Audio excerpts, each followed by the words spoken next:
होते. मात्र उद्धव ठाकरेकडनं मागच्या काही वर्षात तशा प्रकारे वारंवार जेव्हा काँग्रेस नेत्याकडनं सावरकरांचा अपमान होतो तर त्यांच्याकडनंची भूमिका घेताना दिसत आज जर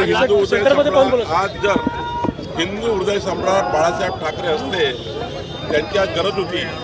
खरं गरज बाळासाहेबांची वाटते. आज त्यांची आठवण येते आम्हाला की स्वर्गीय हिंदू हृदय सम्राट बाळासाहेब ठाकरे असते ना काँग्रेसच्या लात मारली असती सत्तेला आणि उद्धव ठाकरेला सांगितलं असतं की हे अशा प्रकारचे अलायन्स अशा प्रकारच्या हिंदुत्व विरोधी घटना स्वातंत्र्यवीर सावरकरांचा अपमान त्यांनी कधीच सहन नसता केला. सर, अजित पवार महायुतीमध्ये कुठेतरी एकटे पडलेले आहेत असं चित्र दिसतंय. कारण कालच मुख्यमंत्री आणि उपमुख्यमंत्री देवेंद्र फडणवीस यांच्यामध्ये दौऱ्यादरम्यान चर्चा झाली की नवाब मलिकांना घेऊन आणि कालच फडणवीसांनी पत्र देखील दिलं की मलिकांना महायुतीमध्ये घेता येणार नाही. त्यामुळे कुठेतरी अजित पवार एकटे पडले असं वाटतं. मी माननीय देवेंद्र फडणवीसचं मनापासून अभिनंदन करतो. भारतीय जनता पार्टी महाराष्ट्र देवेंद्रजीचं अभिनंदन करत आहे. त्यांच्या पत्राला खुलं समर्थन करताय. माननीय देवेंद्रजी आमचे नेते आहेत आणि त्यांनी मांडलेली भूमिका बरोबर आहे. एखादा मंत्री आमदार खासदार किंवा कुणी जर देशद्रोहाच्या खटल्याखाली गुन्हा दाखल झाला असेल आणि जमानतीवर असेल तर जोपर्यंत त्या खटल्याचा निकाल येत नाही तोपर्यंत भाजप सेनेची महायुती त्यांना कधीही सपोर्ट करणार नाही किंवा आपल्या महायुतीमध्ये घेणार नाही. हे देवेंद्रजीचं म्हणणं बरोबर आहे. अजितदादा काही एकटे पडले नाही आहे. अजितदादाच्या प्रवक्त्यांनी आपली बाजू मांडलेली आहे. त्यामुळे अजित पवार वगैरे काही महायुतीमध्ये कुठलाही त्या ठिकाणी कुठलाही कमी जास्तपणा होणार नाही. अजितदादा नागपूरमध्ये असल्यामुळं काल एकनाथजी आणि माननीय देवेंद्रजी जाऊन आले आहेत. त्यामुळं मला असं वाटतं की एखाद्या व्हिजिटमध्ये अजितदादा नाही आहे, एखाद्या कार्यक्रमामध्ये अजितदादा नाही आहे, एखाद्या विषयात अजितदादा नाही आले किंवा देवेंद्रजी एखाद्या विषयात नाही गेले याचा अर्थ असा नाही आहे. आम्ही सर्व एका युतीमध्ये आहे, महायुतीमध्ये आहे. अजितदादा अत्यंत महत्त्वाचे नेते आमच्याकरता आहे. त्यामुळे कुठेही आमच्या महायुतीमध्ये कुठेही संघर्ष नाही. एक दिलाने एक मताने एक विचाराने आम्ही चाललो आहे. 100% राहू शकत नाही. कारण देवेंद्रजींनी स्पष्ट केलं आहे आणि आमचंही भाजपाचंच हे स्पष्ट धोरण आहे, स्पष्ट म्हणणं आहे. राज्याचा अध्यक्ष म्हणून मी आपल्याला जबाबदारीने पक्षाची भूमिका मांडतो आहे की देवेंद्रजींनी केलेलं काल दिलेलं पत्र हे अत्यंत महत्त्वाचं आहे आणि त्याला भारतीय जनता पक्षाचं संपूर्ण पाठबळ आहे. महाराष्ट्र भाजपाला हेच अपेक्षित आहे. कारण देशद्रोहाचा खटला ज्यांच्यावर असेल त्यांच्यावर ते महायुतीमध्ये येऊ नये ही भूमिका बरोबर आहे. जो खटला संपल्यावर जर नवाब मलिक निर्दोष मुक्त झाले तर मग त्यांचं स्वागत आहे, त्याला कोणी काही म्हणणार नाही. संजय राऊतांनी आता असं ट्विट केलेली आहे की विधान सभेमध्ये यावर न बोलता 9 तासानंतर उशिराने देवेंद्र फडणवीसांनी पत्र लिहिलं. पत्र सभागृहात नवाब मलिक आल्यानंतर ज्या वाकावर बसले किंवा काही आक्षेप आले तेव्हाच लिहितील ना. तत्काळ लिहिलं पाहिजे, सभागृहाच्या बाहेर गेलं पाहिजे, आत्ताच लिहिलं पाहिजे. योग्य वेळी लिहिलं आहे. जेमतेम अधिवेशन सुरू झालं आहे. पहिलाच दिवस झाला कालचा.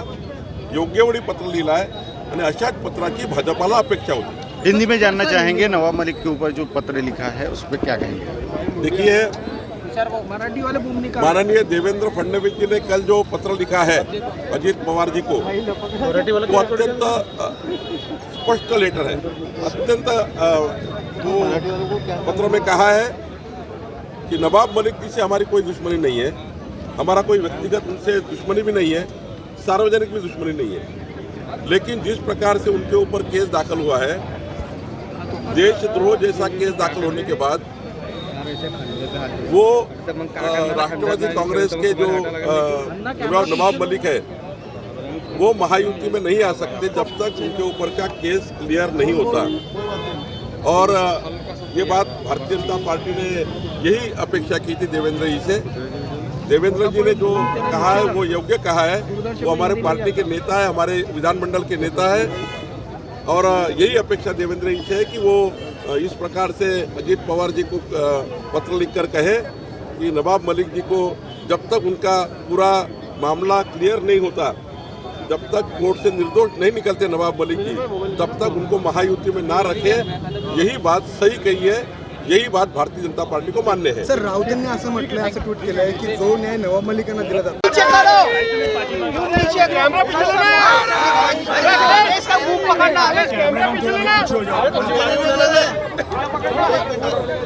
सर क्या कहोगे वीर सावरकर के ऊपर? आज तुम्ही निषेध नोंदवत आहे प्रियांश खरगेंचा, काय मागणी आहे? वारंवार सावरकरांचा अपमान केला जातोय काँग्रेसच्या नेत्यांकडून। संपूर्ण महाराष्ट्रभर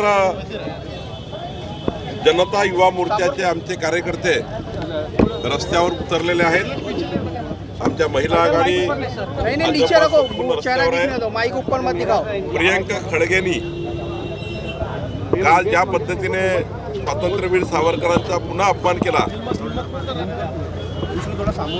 राहुल गांधींनी महाराष्ट्रात येऊन अपमान केला। स्वातंत्र्यवीर सावरकरांचा अपमान करणे म्हणजे महाराष्ट्र आणि देशाचा अपमान करणे आहे। आणि म्हणून संपूर्ण राज्यभर आंदोलन सुरू आहे। यानंतर कोणाची हिंमत होणार नाही असे आंदोलन आम्ही करतोय। सवाल उद्धव ठाकरेंना आहे। उद्धव ठाकरे हे हिंदुत्ववादी विचाराचे राज्यकर्ते पुरस्कर्ते म्हणून वल्गना करतात, पण कालपासून उद्धव ठाकरे काहीच बोलले नाही। सत्तेच्या लालचेपोटी उद्धव ठाकरेंना इंडिया आघाडीमध्ये राहायचं आहे आणि काँग्रेसने हिंदुत्वाच्या विरुद्ध काही केलं तरी उद्धव ठाकरे सहन करायला तयार आहे। आणि त्यामुळे उद्धव ठाकरेंना सवाल आहे, प्रियंका खरगेचं म्हणणं की ते अपमान जो सावरकरांचा केला तो त्यांना मान्य आहे का? त्यांनी स्पष्ट भूमिका महाराष्ट्राच्या आणि देशाच्या जनतेसमोर मांडली पाहिजे। ही मागणी भारतीय जनता पार्टी की है। हिंदी में देखिए, पूरे देश में और महाराष्ट्र में भारतीय जनता पार्टी आंदोलन कर रही है। आज नागपुर में और पूरे महाराष्ट्र में भारतीय जनता युवा मोर्चा महिला आघाड़ी की ओर से आंदोलन चल रहा है। हम सारे जिले में आंदोलन कर रहे हैं। प्रियंका खरगे ने जिस प्रकार से स्वतंत्रवीर सावरकर जी का अपमान किया है, इसके पहले राहुल गांधी ने महाराष्ट्र में आकर 2-3 बार अपमान किया है। और हमारे उद्धव ठाकरे जी कहते हैं हम हिंदुत्ववादी हैं। तो उद्धव ठाकरे को पहला सवाल है कि सत्ता की लालच में आप इतने झुक गए हैं, इतने टूट चुके हैं कि आप कांग्रेस पार्टी का अलायंस आप लेकर चल रहे हैं। तो आपको सवाल है कि क्या प्रियंका खरगे का जो बयान है वो आपको मान्य है? स्वतंत्रवीर सावरकर का अपमान आपको मान्य है? अगर है तो बताइए। महाराष्ट्र की जनता आपका इंतजार कर रही है, आपका विचारों का इंतजार कर रही है। आपने बार बार स्वतंत्रवीर सावरकर का अपमान करते हुए देखा है और आपने सत्ता की लालच में कुछ नहीं किया और आप उसी आघाड़ी को बार बार सपोर्ट कर रहे हैं। मैं फिर एक बार महाराष्ट्र के सारे भारतीय जनता पार्टी के कार्यकर्ताओं का अभिनंदन करता हूँ। उन्होंने ये कदम उठाया और आज पूरे महाराष्ट्र में प्रियंका खरगे के पुतले जलाना जो भी उन्होंने आंदोलन किया है, भारतीय जनता पार्टी इसका समर्थन करती है। एक मिनिट महत्त्वाचं विषय की जेव्हा काँग्रेसच्या नेत्यांकडनं याआधी पण होते, मात्र उद्धव ठाकरेकडनं मागच्या काही वर्षात तशा प्रकारे वारंवार जेव्हा काँग्रेस नेत्यांकडनं सावरकरांचा अपमान होतो तर त्यांच्याकडनंची भूमिका घेताना दिसत। आज जर हिंदू हृदय सम्राट बाळासाहेब ठाकरे असते, त्यांची आज गरज होती। घरच बाळासाहेबांची वाटते। आज त्यांची आठवण येते आम्हाला की स्वर्गीय हिंदू हृदय सम्राट बाळासाहेब ठाकरे असते ना, काँग्रेसच्या लात मारली असती सत्तेला आणि उद्धव ठाकरेला सांगितलं असतं की हे अशा प्रकारचे अलायन्स, अशा प्रकारच्या हिंदुत्व विरोधी घटना, स्वातंत्र्यवीर सावरकरचा अपमान त्यांनी कधीच सहन नसता केला। सर अजित पवार महायुतीमध्ये कुठेतरी एकटे पडलेले आहेत असं चित्र दिसतंय, कारण कालच मुख्यमंत्री आणि उपमुख्यमंत्री देवेंद्र फडणवीस यांच्यामध्ये दौऱ्यादरम्यान चर्चा झाली की नवाब मलिकांना घेऊन आणि कालच फडणवीसांनी पत्र देखील दिलं की मलिकांना महायुतीमध्ये घेता येणार नाही। त्यामुळे कुठेतरी अजित पवार एकटे पडले असं वाटतं। मी माननीय देवेंद्र फडणवीसचं मनापासून अभिनंदन करतो। भारतीय जनता पार्टी महाराष्ट्र देवेंद्रजीचं अभिनंदन करताय, त्यांच्या पत्राला खुलं समर्थन करताय।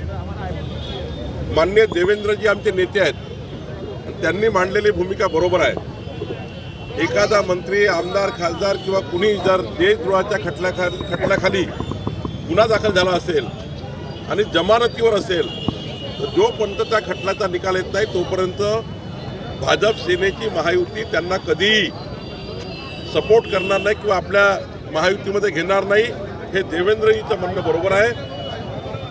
अजितदादा काही एकटे पडले नाही आहे. अजितदादाच्या प्रवक्त्याने आपली बाजू मांडलेली आहे. त्यामुळे अजित पवार वगैरे काही महायुतीमध्ये कुठलाही त्या ठिकाणी कुठलाही कमी जास्तपणा होणार नाही.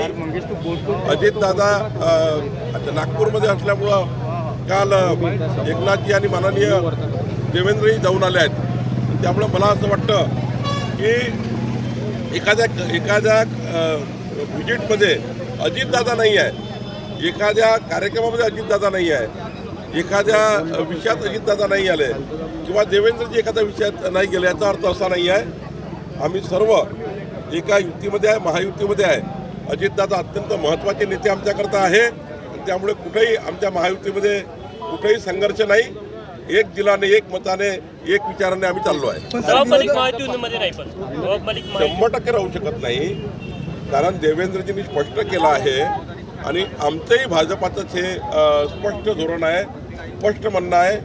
राज्याचा अध्यक्ष म्हणून मी आपल्याला जबाबदारीने पक्षाची भूमिका मांडतो आहे की देवेंद्रजींनी केलेलं काल दिलेलं पत्र हे अत्यंत महत्त्वाचं आहे आणि त्याला भारतीय जनता पक्षाचं संपूर्ण पाठबळ आहे. महाराष्ट्र भाजपाला हेच अपेक्षित आहे. कारण देशद्रोहाचा खटला ज्यांच्यावर असेल त्यांच्यावर ते महायुतीमध्ये येऊ नये ही भूमिका बरोबर आहे. जो खटला संपल्यावर जर नवाब मलिक निर्दोष मुक्त झाले तर मग त्यांचं स्वागत आहे, त्याला कोणी काही म्हणणार नाही. सर, संजय राऊतांनी आता असं ट्विट केलेलं टीका आहे केलेली आहे की विधान सभेमध्ये यावर न बोलता 9 तासानंतर उशिराने देवेंद्र फडणवीसांनी पत्र लिहिलं. पत्र सभागृहात नवाब मलिक आल्यानंतर ज्या वाकावर बसले किंवा काही आक्षेप आले तेव्हाच लिहितील ना. ते तत्काळ लिहिलं पाहिजे, सभागृहाच्या बाहेर गेलं पाहिजे, आत्ताच लिहिलं पाहिजे. योग्य वेळी लिहिलं आहे. जेमतेम अधिवेशन सुरू झालं आहे, पहिलाच दिवस झाला कालचा. योग्य वेळी पत्र लिहिलं आहे आणि अशाच पत्राची भाजपाला अपेक्षा होती. हिंदी में जानना चाहेंगे नवाब मलिक के ऊपर जो पत्र लिखा है उस पर क्या कहेंगे? देखिए, माननीय देवेंद्र फडणवीस जी ने कल जो पत्र लिखा है अजीत पवार जी को, वो अत्यंत स्पष्ट लेटर है. अत्यंत वो पत्र में कहा है कि नवाब मलिक जी से हमारी कोई दुश्मनी नहीं है, हमारा कोई व्यक्तिगत उनसे दुश्मनी भी नहीं है, सार्वजनिक भी दुश्मनी नहीं है. लेकिन जिस प्रकार से उनके ऊपर केस दाखल हुआ है, देशद्रोह जैसा केस दाखल होने के बाद वो राष्ट्रवादी कांग्रेस के जो नवाब मलिक है वो महायुति में नहीं आ सकते जब तक उनके ऊपर का केस क्लियर नहीं होता. और ये बात भारतीय जनता पार्टी ने यही अपेक्षा की थी देवेंद्र जी से. देवेंद्र जी ने जो कहा है वो योग्य कहा है. वो हमारे पार्टी के नेता है, हमारे विधानमंडल के नेता है और यही अपेक्षा देवेंद्र जी से है कि वो इस प्रकार से अजीत पवार जी को पत्र लिखकर कहे कि नवाब मलिक जी को जब तक उनका पूरा मामला क्लियर नहीं होता, जब तक कोर्ट से निर्दोष नहीं निकलते नवाब मलिक जी, तब तक उनको महायुति में ना रखे. यही बात सही कही है, यही बात भारतीय जनता पार्टी को मान्य है. सर, राऊतांनी असं म्हटलंय, असं ट्विट केलंय की जो न्याय नवाब मलिकांना दिला जातो, आरोप केले होते ईडीला घेऊन चौकशी देखील झाली होती, पण तेच आज भाजपसोबत सत्तेमध्ये. मी स्पष्टपणे सांगतो, आरोप होणं वेगळं आहे, आरोप होणं वेगळं आहे. पण एखाद्या गुन्ह्यामध्ये अटक होणे, देशद्रोहाला समर्थन करणारे गुन्हे असे अटक होणे, त्यामध्ये जेलमध्ये असणे, तुमच्या बिमारीच्या कारणाने तुम्हाला जमानत मिळणे आणि देशद्रोहासारखा खटला असल्यावर तुम्ही जर त्यांना म्हणाल इतराशी जोडाल तर हे योग्य नाही आहे. इतराशी या केसला जोडणे योग्य नाही. नवाब मलिकांची केस वेगळी आहे, इतर केस वेगळ्या आहे, त्यांच्यावर आरोप आहे.